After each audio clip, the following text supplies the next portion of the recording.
So the new hunting regulations dropped in Minnesota the other day. I just wanted to go take some time here to throw them out there. Maybe go over them quickly with y'all. But yeah, if you have any questions, please refer to the hunting regulation handbook. And this is just exactly what's on the page for the new regulations. So if you want to look more in depth in it, grab a handbook, take a look at it. But I will pop up what's on the pages here on the screen, and let's take a dive into it. So the first one I have here is deer hunting. Basically covers what you need to do for a ground blind if you are hunting on public property. So a person who is hunting deer in a fabric or synthetic ground blind on public land must have blaze orange safety covering on top of the blind that is visible from all directions, which that was new last year. But this year they've added, you could have or a patch made of blaze orange material that is at least 144 square inches, which is 12 by 12, on each side of the blind. This regulation applies to people who are hunting deer using archery, firearm, or a muzzle loader on public land. Just public land, it's not private property. So there we go. There's for that. So the next thing that I have on the list here is for chronic wasting disease. CWD testing is available to hunters statewide. Mandatory CWD testing is required for the opening weekend of firearms, a season November 9th through 10th. So the first weekend of the deer season, you are required to do the testing.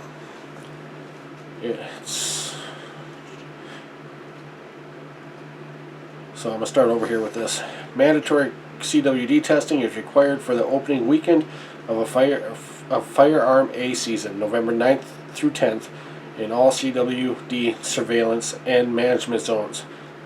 So new areas where CWD sampling is mandatory include DPAs 156, 173, 181, and 199 in northeastern Minnesota. Details are on page 74 through 76. I'm going to have this stuff up here on the screen, so feel free to pause the screen, take a look at it.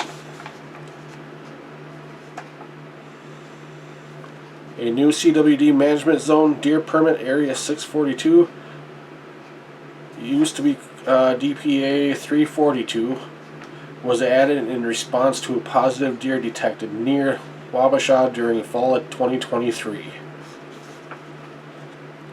Heads from cervids with or without the cape and neck attached that originate from the outside Minnesota may be transported into the state only if they are delivered to a licensed taxidermist within 48 hours of entering the state.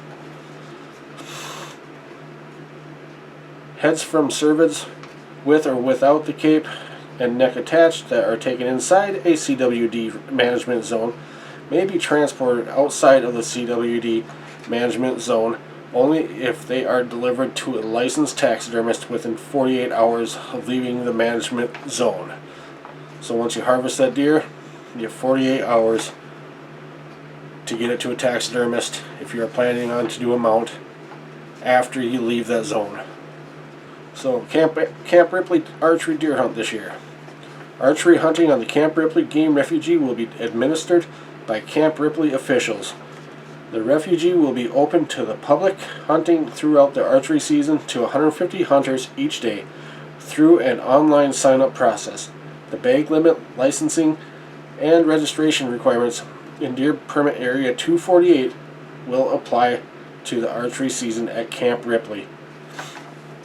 Hunters will need to obtain a permit from Camp Ripley to access the area, and the areas open to hunters will vary daily based upon military training requirements.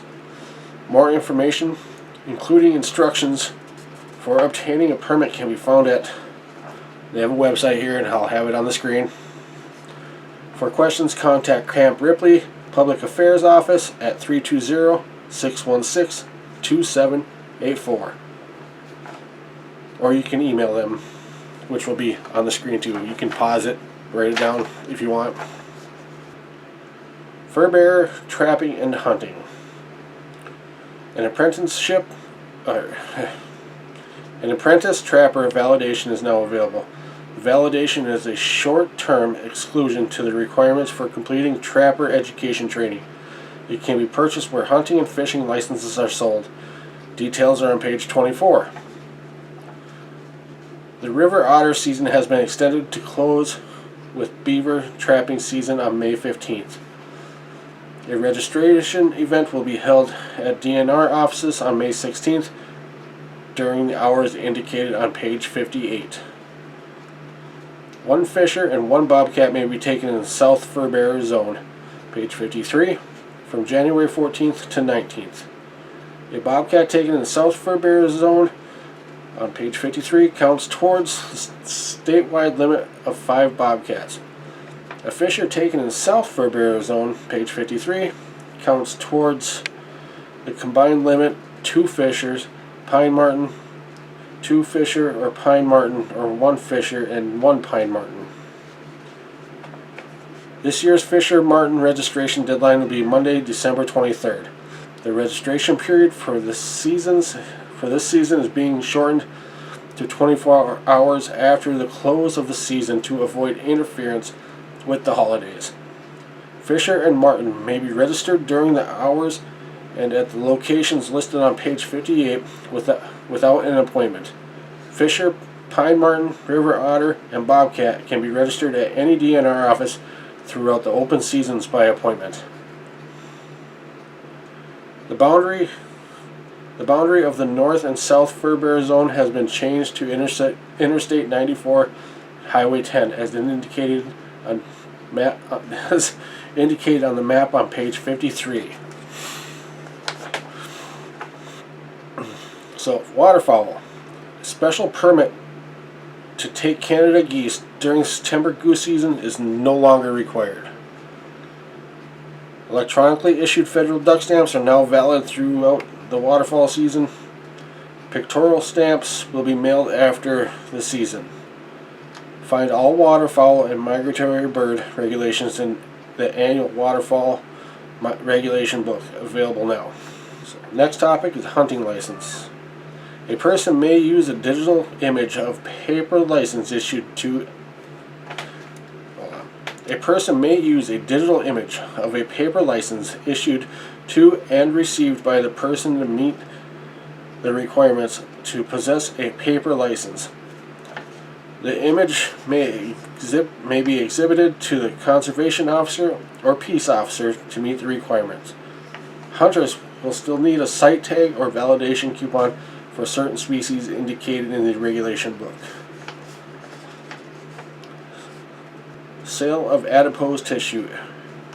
Adipose, or fatty tissue, has been added to the list of saleable items from the inedible portions of lawfully taken or acquired big game animals, fur-bearing animals, fish, and game birds other than migratory waterfowls. More information on page 32. And the last one on there, which is not related to hunting, Swamp Lake WMA in Aiken County, Swamp Lake Wildlife Management Area, and Swamp Lake are closed to wild rice harvesting. So there you have it. There's all the new regulations that are in this year's hunting book. So whatever you guys need, go back through the video. You can pause it, whatever. I'll have the pages and everything up. So I will talk to y'all later, and y'all have a good rest of your weekend.